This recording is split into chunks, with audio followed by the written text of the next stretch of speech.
un grand sujet sur l'invasion du Katanga par les Kasaïens. C'est venu d'un autre militaire. Comment Félix Tshilombo a préparé l'invasion du Katanga? Ça, c'est un militaire katangais. Comprenez, les militaires katangais, ils vous regardent seulement. Sachez que ceux qui sont Yindi, ils ne vont plus se servir votre Congo de mafia. Ils ne vont plus soutenir votre Congo de mafia là. Ils restent à Kinshasa, dans l'est du Congo, à Koufa, Binobozo à Katanga, c'est fini. Ils vont tous replier, comme les Ukrainiens. Et c'est dans des conversations qu'ils m'ont dit que Aigle, l'UDPS a créé une milice des jeunes Kasaïens à Kingabwa. Vous vous souvenez qu'on avait montré une vidéo dans une parcelle de Kingabwa, qui est la commune de Jean-Marc à Kabound. Dans cette parcelle là-bas, on dit ça appartient ou bien ça appartenait à un diocèse là catholique. On a ouvert la barrière comme ça, on est allé arrêter des gens. Les gens de l'UDPS faisaient des exercices. Hein? Là à l'intérieur. C'est pendant ce temps-là que l'UDPS avait déjà boulé que nous irons prendre le Katanga par les armes. Commençons aujourd'hui. Pendant que les Katangais sont en train de dormir, créons déjà une milice. On commence par Kinshasa. Leur objectif, c'était déjà l'invasion du Katanga. Tout ce qu'ils faisaient dans cette parcelle-là, selon même les enquêtes de l'ANR, ils m'ont donné le rapport. Ce n'était pas pour... Pourquoi faire une milice où vous êtes déjà au pouvoir?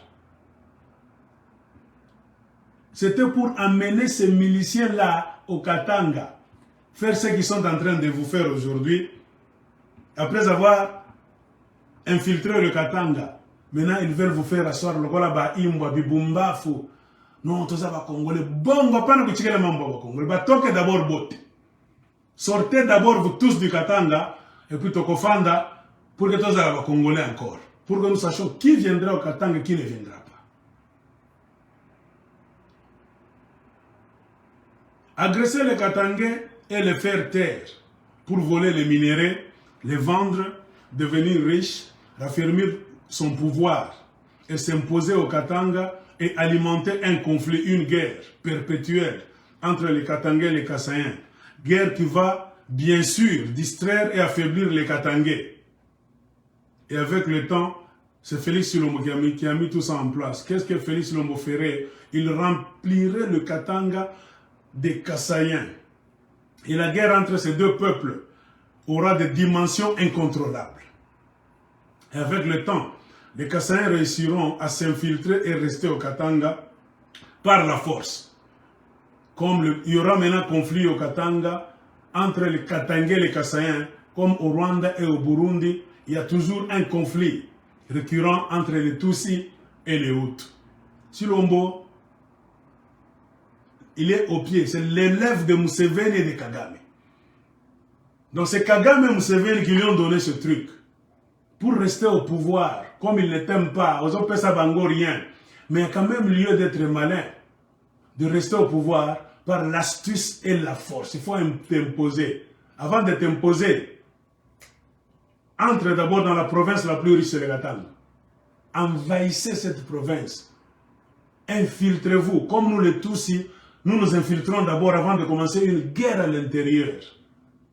Et Tshilombo a calqué le système des Rwandais Tutsis.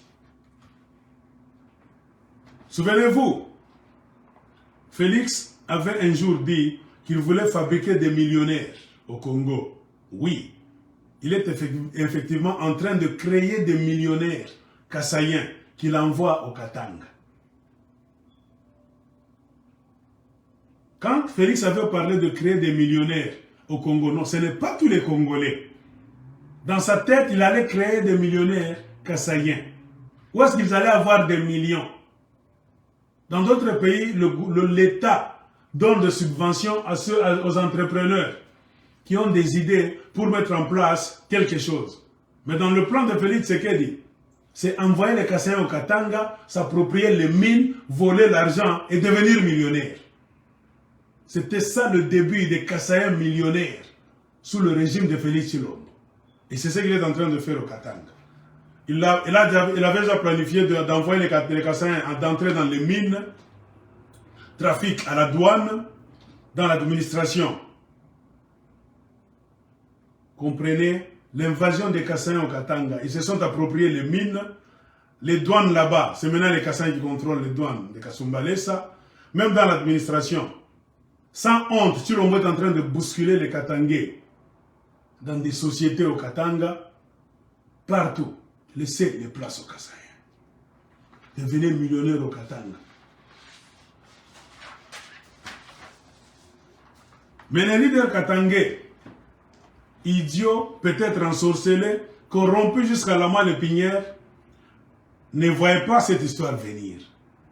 Aujourd'hui, ils acceptent et même aident les Kassaïens, envoyés par le régime de Félix Silombo, à intégrer tout le système administratif au Katanga.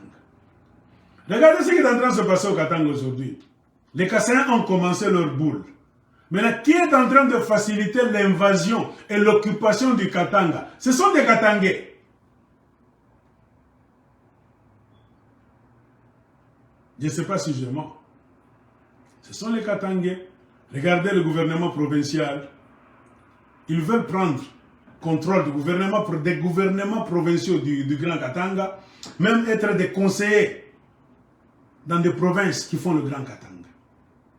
Pendant que le Grand Kasaï, pendant que dans le Grand Kasaï, les Kassaïens eux-mêmes sont au contrôle de leur province. Allez au Kasaï, ils sont chez eux en paix. Et ils n'aiment jamais que les gens d'autres provinces aillent les déranger là-bas. Ils sont très discriminatifs, très séparatistes. Comme disait un gouverneur kassaïen, je ne sais pas s'il était mis au monde au Katanga, il est allé évoluer en Belgique, on l'a nommé au Kasaï. On lui a mené la vie dure.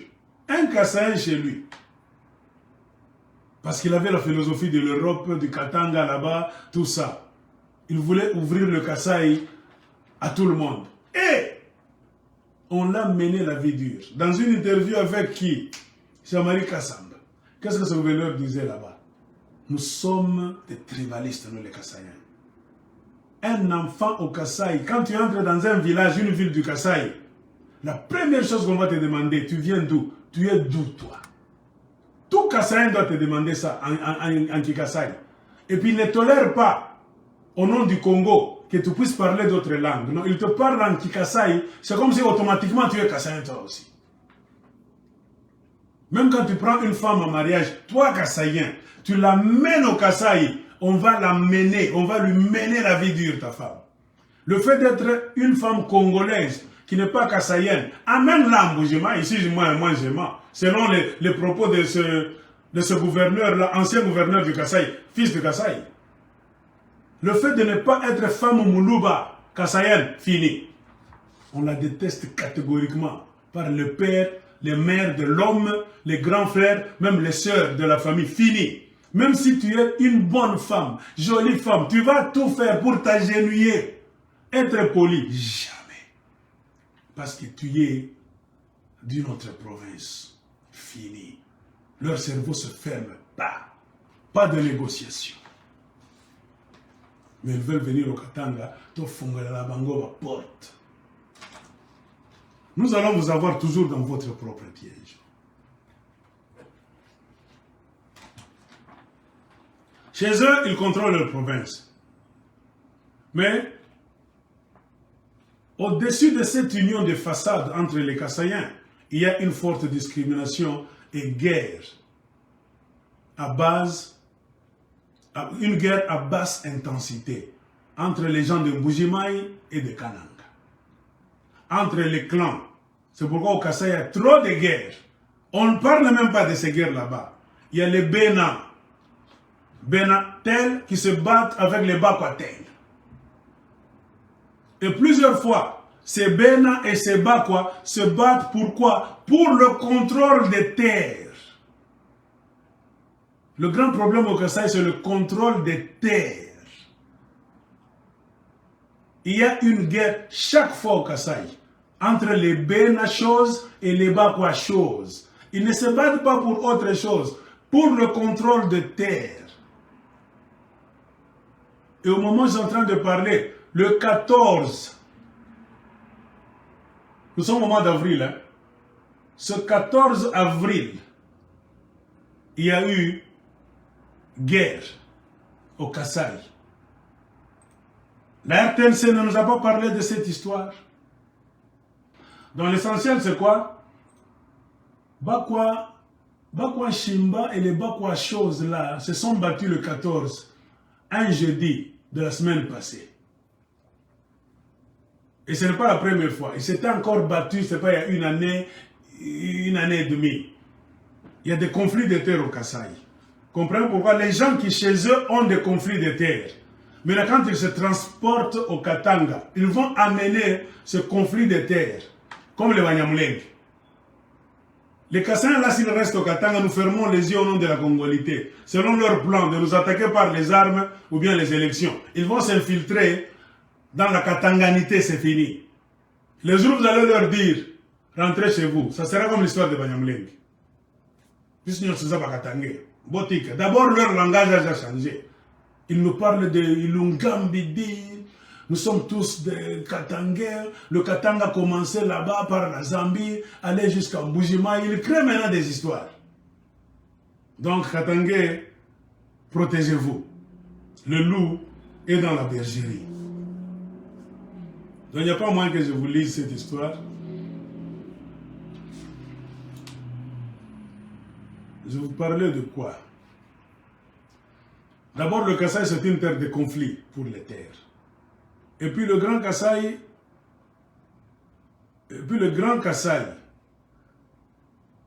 dans les mains des Kassaïens de Mbujimaï. Bon, dans le Grand Kasaï, les Kassaïens de Mbujimaï ne se marient pas souvent avec les Batetela, les Kabinda, les Babinji, les Bakete, les Basalampassou, les Kanyoka, ainsi de suite. Allez demander là, chez eux dans le Grand Kasaï. Si un Kassaïen de Mbujimaï peut prendre une femme Kanyoka facilement là-bas, dans leur Grand Kasaï. Tu quittes tes parents en Mbujimaï, tu vas nous amener une Salampassou. Tu vas nous amener une Moutetela. Papa, moi, je suis un Moutetela, moi, je suis de Bakwanga de Mbujimaï. Jamais. On fera tout pour que tu laisses cette femme. Et pourtant, ils sont dans le Kasaï. Tous. Les Kassaïens de Mbujimaï ne s'entendent pas avec les Kassaïens de Kanang, les Loulous. Conflit chaque fois.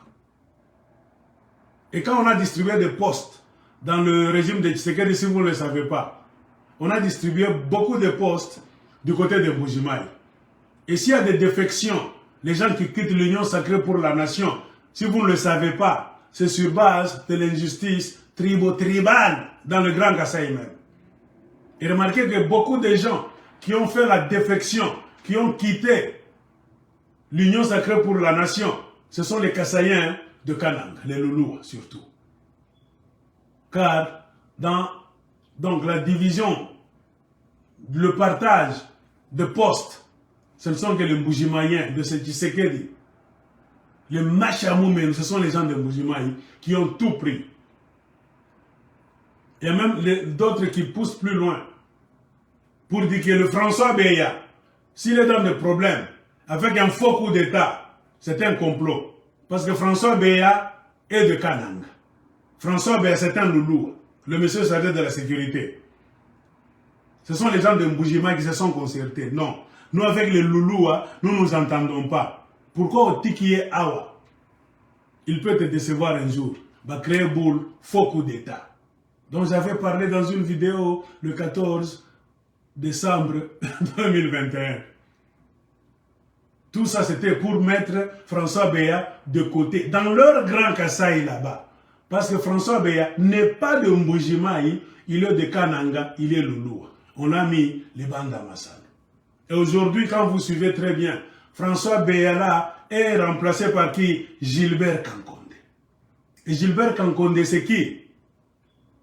C'est l'homme qui, avec Jamal Kakabund, avait mis leur plan de l'invasion du Katanga. Si les Kassans ont réussi à envahir le Katanga, si même demain il y aura tribunal, nous allons revenir au Katanga, au Congo, c'est pour mettre en place un tribunal. Nous ne bâtirons pas. Nous avons le système des Américains, des Canadiens, Australiens, Européens. Il faut punir les gens dans ce pays-là pour que Balapa, Bazongi Sali, c'est que l'obité.